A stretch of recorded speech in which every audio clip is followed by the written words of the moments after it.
La clase política puede contribuir a mejorar la economía del país.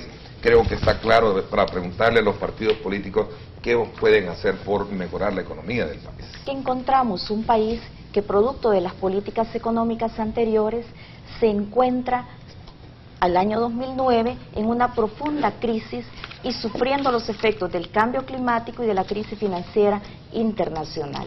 Entonces se nos unen varios factores que dan como resultado incremento del desempleo, que dan como resultado un golpe a la canasta básica familiar de los salvadoreños, que dan como resultado una disminución de las oportunidades, y así encontramos el país.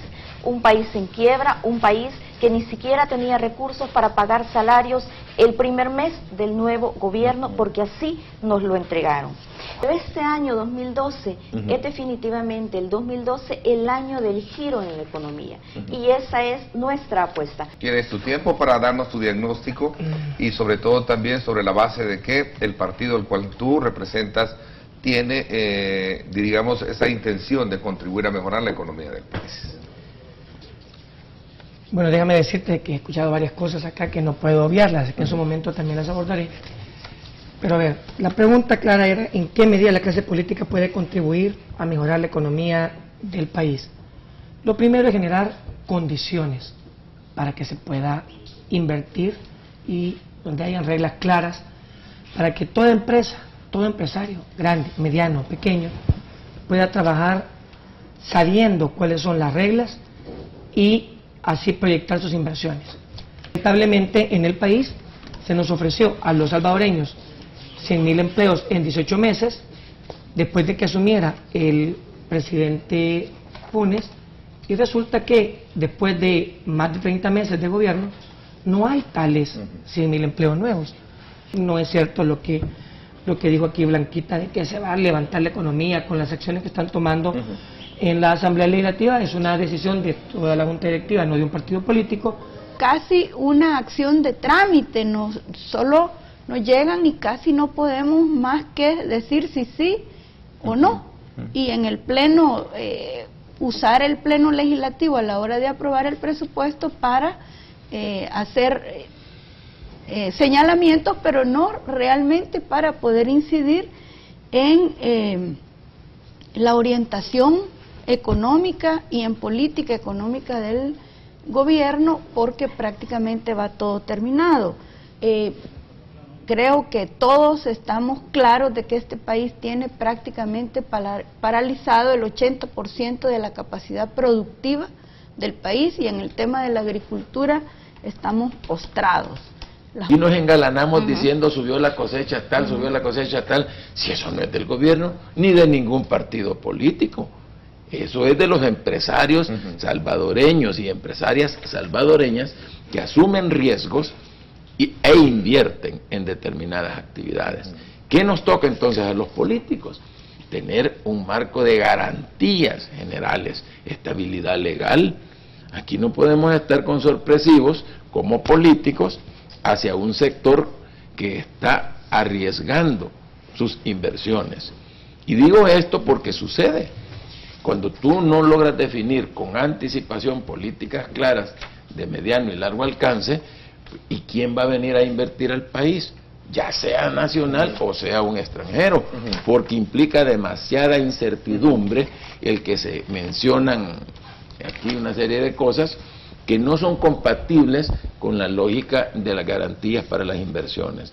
Entonces yo sí creo que el sector público debe de hacer su parte, principalmente en la restricción del gasto público, ser eficientes, no abusar, por ejemplo, en el tema de los subsidios. Esas son cosas muy claras que nos compete desde el punto de vista como funcionarios públicos. Modelo económico. Modelo económico. Una economía con el modelo, hay quienes sostienen, por un lado la consideran todavía aceptable, pero por otro ya agotada, ¿no? Es que básicamente solo termino con esto, es que el modelo requiere de recursos. ¿Quién puede ingresar recursos frescos al Estado salvadoreño? El gobierno no puede, está con su capacidad, ya topó la tarjeta de crédito. Entonces debe de ser inversionistas privados, sean nacionales o extranjeros, como hacer que vengan. Esa es la pregunta que creo que va a ser parte de la discusión. Es lo que yo te decía. Que como país debemos de plantear una oferta a los inversionistas y dentro de los elementos de la oferta está los costos de producción. Claro. Escucho, por ejemplo, a la representante aquí del FMLN que dicen, vamos a abaratar y vamos a dar legislación para abaratar el costo de producción de la energía y de la generación. Sí. Pero desde hace año y medio están en la asamblea, pero nunca le han parado bolas. Pero jamás le han parado bolas, pero se han y se les hemos venido diciendo, hagamos una comisión ad hoc al respecto. Al diputado Dawson se le olvida que fue el grupo parlamentario del FMLN el que mocionó las últimas reformas que están en vigencia en materia de electricidad. Y se le olvida que nosotros hemos propuesto, y que hay ya un expediente, de una reforma al artículo 79 de la ley para justamente disminuir el costo por la vía de eliminar los ajustes automáticos a la tarifa de energía eléctrica.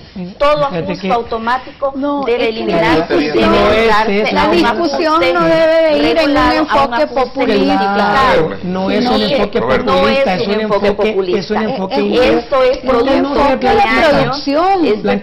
de años de trabajo, no tiene que ver con tarifa. Justamente la semana pasada estábamos con los amigos de la generadora. Tenía la palabra Roberto, solo le pedí la solución para la aclaración. Es que el tema es que está hablando de la tarifa y no está hablando del precio de la electricidad, el costo de producción. Y mientras tengamos más que en invierno el 40% de la producción se hace con búnker y en verano el 51%, 52% de la generación se hace con búnker, nunca vamos a tener precios más bajos. Pero ¿qué pasa? Ahí tenemos una represa parada que no se ha terminado y a saber qué va a pasar con eso. Ahí tenemos un montón de otras inversiones en materia de generación a través de fuentes renovables que con buena intención se la ha querido impulsar, pero que tampoco se le ha dado el marco legal porque no lo han querido en la Asamblea Legislativa. Y entonces hablar de que por ley le voy a bajar el precio de la energía, eso no se puede hacer. Hay que generarle condiciones. ¿Eso es populismo, Blanquita? No es populismo, es el mecanismo de establecimiento del precio de la energía que representa el 80% de la factura que todos los meses pagamos los salvadoreños. Por el tema ley de medicamentos, el 2% el para la FMLN tiene listos sus 35 votos, Simón, para poder aprobar la ley de medicamentos. Y nosotros esperamos que este día exista la voluntad política del resto de grupos parlamentarios para poder aprobar la ley de medicamentos. El resto, el FMLN está listo para aprobar. ¿Cuál ley, verdad? La del FMLN, ese es el punto. Yo quisiera que le preguntara. No puede aprobar el proyecto de ellos solamente, hay que considerar otras opciones. Claro, y habría que preguntarle también si están los mismos 35 votos para ratificar la reforma constitucional para que se establezca el matrimonio en la Constitución como una unión entre un hombre y una mujer así nacidos. Son las reformas al artículo 32, 33 y 34 de la Constitución, que también están pendientes, y ahorita sería bueno preguntar. Tú le respondes si tu partido, a ver, veamos, tú le vas a responder a ella si tu partido va a dar los votos, sí, va a dar los votos por la ley de medicamentos o no. O sea, ella preguntaba, vamos a hacer. Por la ley que están hablando del FMLN, en la gran mayoría de artículos estamos de acuerdo. Hay dos elementos que estamos discutiendo todavía, y no solamente ellos tienen que abrogarse la verdad absoluta, pero en la ley en términos generales estamos de acuerdo. Ahora tú tienes derecho a preguntarle lo del y a ver qué dice. Ya le pregunté por la reforma constitucional. Yo lo contesto claramente. La Constitución es clara y ya hay legislación en el Código de Familia, en el artículo 32, donde se establece el matrimonio tal cual se ha planteado entre un hombre y una mujer. Artículo 32 de la... ¿Y por qué votaron entonces por la reforma la vez pasada? Yo te contesté, si aquí en este país, ¿por qué se le tiene miedo al tema de la regulación? Si es lo que más, de alguna manera, entra a un mercado deliberado, abusivo, y todo lo que se ha tenido todos estos años. Se lo estoy trasladando porque lo escucho de muchos sectores. Pero tal vez la aquí primicia, hay una discrecionalidad. Sí, la primicia es que ya teníamos un proyecto en el que participó el FMLN y hemos participado otros partidos desde la semana pasada, y la gran novedad del día lunes es que el FMLN se echa atrás porque vuelve a su proyecto original. Si queremos ley de medicamentos, se lo tenemos que decir con claridad a la población. Se puede lograr hoy mismo en esta plenaria. Nuestros aspectos fundamentales en la ley de medicamentos tiene que ver con precios Sí, accesibles de los medicamentos, Sí. con un ente rector. Pero con eso, como ellos quieren, no, solo perdón, es que voy con- déjame, son sí. 4 cosas Sí. rápidas. El precio de los medicamentos, calidad de los medicamentos, Sí, estamos claros, un eso ya ente lo hemos rector hablado. donde Pregunto. no se sea juez y parte, porque de otra forma se obstaculiza el garantizar precios bajos, y compras directas que puedan hacerse para beneficiar Blanquita, a la población. Blanquita, 4 con- aspectos con muy ese Casi, aporte, mira, espérame. en todo estamos de acuerdo, pero en el pero- tema de precios, Sí. lo que estamos planteando es que haya una banda que siempre va a tener el mismo efecto, pero no va a afectar la competencia, por un lado. Y Y tiene por el que ver otro, con las no es que se busque multinacionales que haya también. un ente regulador que sea juez y parte, sino que lo que se está buscando que haya equidad. Pero no, Permíteme, déjame hablar, por favor. Ajá, es que no me como interrumpas. Ernesto dijo que podíamos... Pero deja terminar el concepto. Termina el porque- concepto y luego lo hablo yo. Roberto, termina. Entonces, Termina. Entonces, Roberto. lo que está planteando el FMLN, y ya que vimos que Alba Petróleo, Alba Alimentos, Alba Med, teniendo esa facultad única del Estado, pues nada garantiza de que no vaya a haber ahí pues una mano peluda, tiene que haber equilibrio. Entonces, por eso se está planteando, Ok. precisamente. Ahora Ok, contesto. Blanquita. No le tengas Pero- miedo a Alba. El No, león ni le tiene miedo a Alba. El león juzga A la por su corrupción. condición. El A león eso. juzga por su condición. El